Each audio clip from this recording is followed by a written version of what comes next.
Noong Disyembre 13, 2003, isang madilim na gabi sa Iraq, naganap ang isang misyon na nagbukas ng bagong kabanata sa kasaysayan ng digmaan. Ang mga sundalong Amerikano mula sa US Navy at Army ay nagtipon-tipon sa isang abandonadong pasilidad sa Ad-Daur, determinado at handang harapin ang kanilang pinakamalaking takot, ang mailap na si Saddam Hussein. Matapos ang buwan ng walang katapusang paghahanap, tila naglaho siya sa hangin. Ngunit sa huli, isang sundalo ang nakakita ng isang nakatagong lagusan, isang spider hole na naging simbolo ng kanyang pagkatalo. Sa loob nito, natagpuan nila si Saddam, disheveled at nahulog, na nagbigay ng walang laban na pagsuko. Ang operasyon na tinawag na Operation Red Dawn ay hindi lamang nagbigay diin sa kahusayan ng militar, kundi pati na rin sa determinasyon ng mga tao na makamit ang hustisya. Sa bidyong ito, susundan natin ang bawat hakbang ng makasaysayang misyon na ito. Mabalik muna tayo kung sino nga ba si Saddam Hussein. Siya ay isang malupit na pinuno ng bansang Iraq at itinuturing na isa sa mga pinakamaimpluwensyang leader sa kasaysayan ng rehiyon. Mula nang siya ay umupo bilang presidente noong 1979, ipinakita niya ang kanyang walang awang pamamahala na handang pumatay ng sinumang kumakalaban sa kanya. Ang kanyang reputasyon bilang isang brutal at madman ng Middle East ay hindi lamang bunga ng kanyang mga aksyon, kundi pati na rin ng kanyang maling pananaw sa kapangyarihan, na nag-udyok sa kanya na maging vigilante laban sa kanyang mga kaaway. Sa higit 3 dekada ng kanyang pamumuno, unti-unting napagtanto ni Saddam na wala nang makakapigil sa kanyang paghahari. Sa kabila ng mga pagsisikap ng ibang mga bansa na pigilan ang kanyang ideolohiya at diktadorya, hindi siya nagpatinag at patuloy na nagpatupad ng mga masamang gawain, kabilang ang malawakang paglabag sa karapatang pantao at brutal na pag-uusig sa mga minorya tulad ng mga Kurdo. Ang kanyang ambisyon ay umabot hanggang sa kanyang paglusob sa Iran noong 1980, na nagpasimula ng isang digmaan na tumagal ng 8 taon at nagdulot ng napakalaking pinsala sa parehong bansa. Si Saddam Hussein ay isinilang noong Abril 28, 1937 sa Al-Auja, isang maliit na nayon malapit sa Tikrit, Iraq. Lumaki siya sa isang mahirap na pamilya.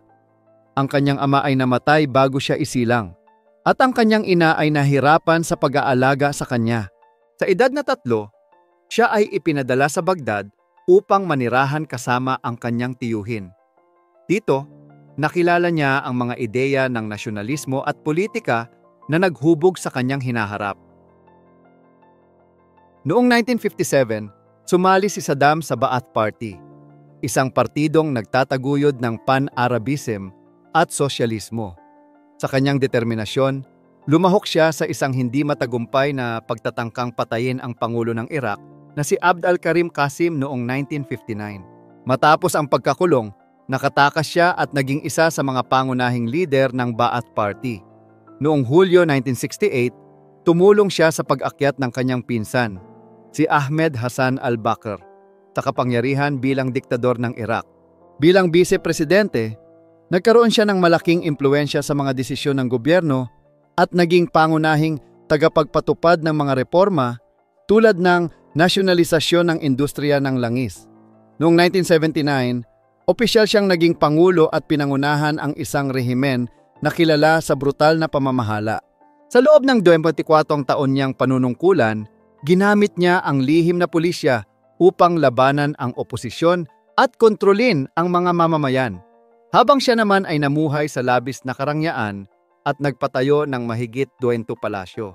Noong Hulyo 22, 1979, isang makasaysayang araw sa Iraq, naganap ang isang live telecast na nagbukas ng isang madilim na kabanata sa kasaysayan ng bansa. Sa harap ng mga mamamayan, ipinahayag ni Saddam Hussein ang pangalan ng Eisenhower na personalidad na tinawag niyang mga taksil at kalaban ng Estado.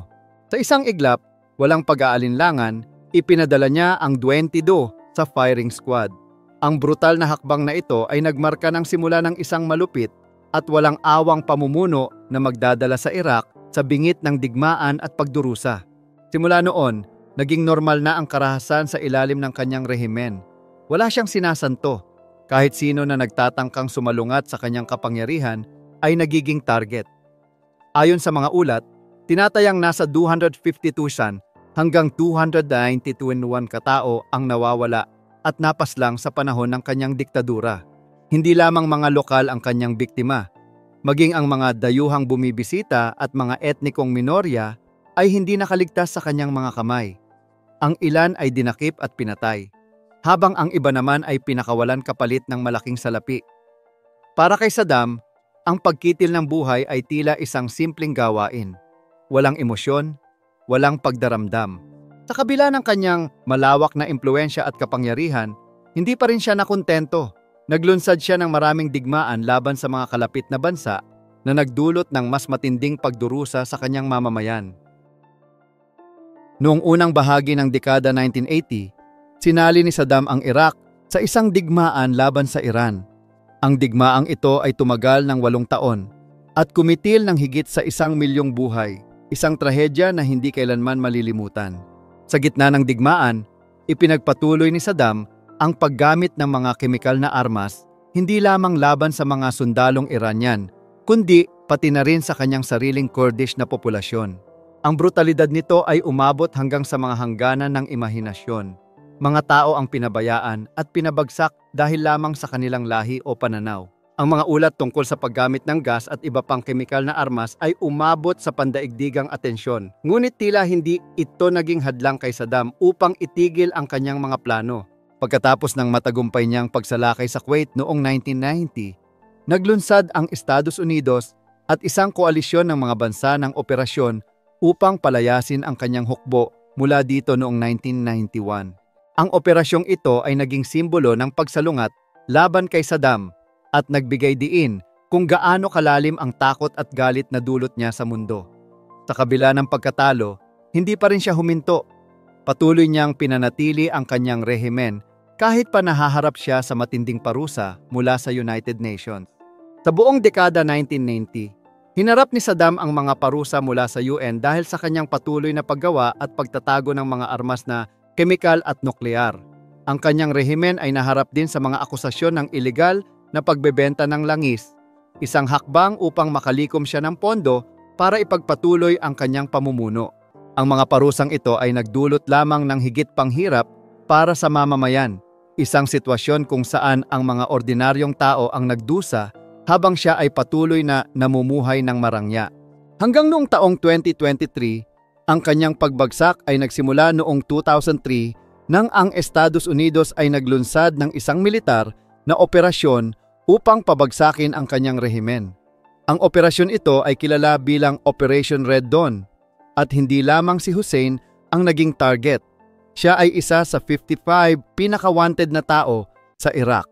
Bago pa man ang opisyal na pagsisimula ng Operation Red Dawn, umabot sa 12 na raids ang isinagawa ng Joint Operation Command ng Amerika mula Hulyo hanggang Disyembre 2002. Layunin ng mga operasyong ito na tugisin ang baluktot na pamumuno ni Saddam Hussein.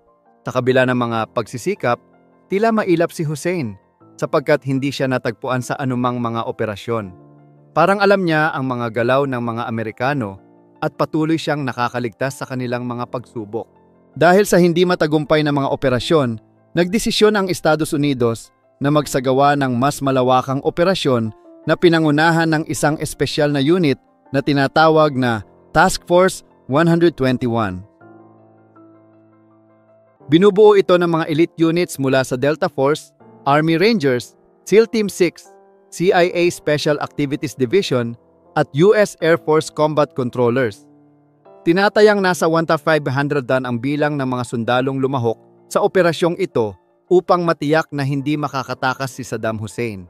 Noong Hulyo 22, 2003, napatay ang 2 anak ni Saddam Hussein sa isang engkwentro sa Task Force 121.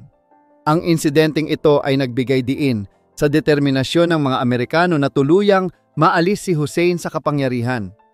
Sa kabila nito, patuloy pa rin ang kanilang paghahanap para sa diktador. Matapos ang mahabang paghahanap, nakatanggap ang Task Force 121 ng isang tip mula sa isang asset na tinawag nilang Fat Man. Ang impormasyong ito ay nagbigay liwanag kung saan maaaring matatagpuan si Saddam Hussein. Agad silang nagtungo sa isang barong-barong at maliit na gusali kung saan sinasabing naroroon siya. Sa kanilang pagpasok, nakita nila ang mga personal na gamit ni Hussein, mga damit, baril at pagkain, ngunit wala siya roon. Dahil dito, nagdesisyon ang leader ng Task Force 121 na muling saliksikin ang lugar upang matiyak na hindi makakatakas muli si Saddam. Sa kanilang masusing pag-iimbestiga, natagpuan nila ang isang maliit na lagusan. Bilang bahagi ng kanilang protocol, nagdesisyon silang hagisan muna ito ng granada upang masiguro na walang panganib sa loob. Habang naghahanda silang ihagis ang granada, biglang lumabas si Saddam Hussein mula sa lagusan. Nakataas ang kanyang mga kamay at sinabing sumusuko siya at handa nang makipag-usap. Agad siyang dinakip ng mga sundalo at dinala sa pihitan para litisin. Noong Nobyembre 2006, nahatulan si Saddam Hussein ng Iraqi Special Tribunal para sa kanyang mga krimen laban sa sangkatauhan. Siya ay ginawaran ng parusang kamatayan sa pamamagitan ng pagbibigti. Ang kanyang pagbitay ay ginanap noong Disyembre 30, 2006. Ang pagkamatay ni Hussein ay nagmarka ng isang bagong yugto para sa Iraq at nagbigay daan para sa mas malawak na pagbabago sa rehiyon. Sa huli, ang pagbagsak ni Saddam Hussein ay hindi lamang isang pangyayari kundi isa ring mahalagang bahagi ng pandaigdigang kapayapaan.